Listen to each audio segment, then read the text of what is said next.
true love that I have found. You will leave me, whatever you came alone.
Ay,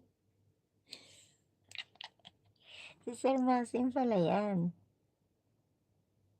Hi Sir Masim, sorry po. Hindi kasi ako sanay na ginagamit mo yung Mary TV. Bisaya ka rin pala, Sir Masim.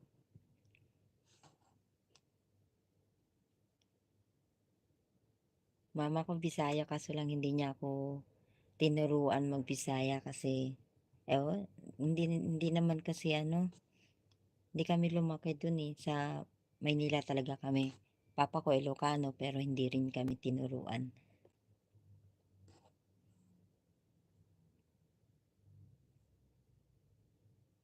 Ganda ng boses mo, Sir, Masing. Grabe, the best. Gusto ko nga, tayo mo yung Taya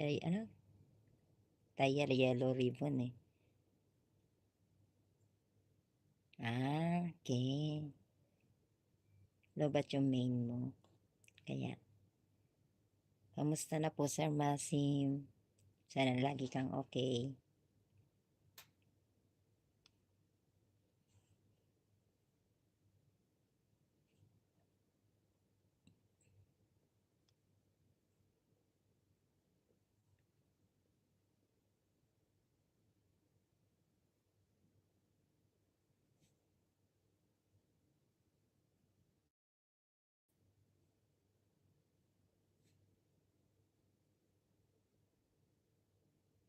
Ayan, pwede na siguro to.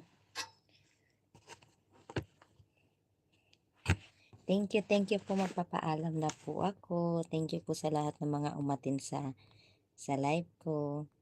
Thank you po sa mga Itbulaga, kay RCI, kay Adhal, kay Jam, kay Ma'am Lerms, kay Ma'am Jinsky, kay Zainab, sa mga babaylan po. Thank you po for coming. Sino pa ba? Tapos yun sa isang live ko, sa part 1, sa part 2, sorry po.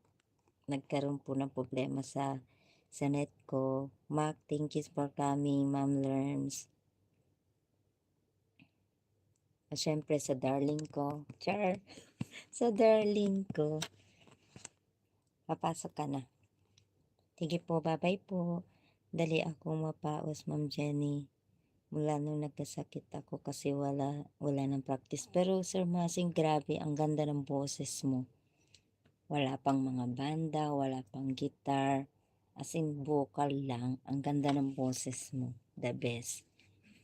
Ako hindi naman, kumakanta-kanta pero hindi marunong. Hindi katulad ng sabi na professional kay Ma'am Archel na professional. Ang gaganda ng boses niyo. Yung bata ako gusto kong matutong mag-gitara kaso lang wala. Hindi ako marunong. Thank you po for coming. Salamat po. Sana one day magkita-kita po tayo lahat.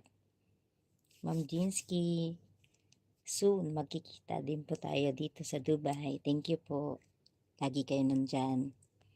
Magaling kayo, BFF Rina and Ma'am Moody, pagaling po kayo lagi. Inom kayo ng gamot na sinabi ko. Bye-bye po.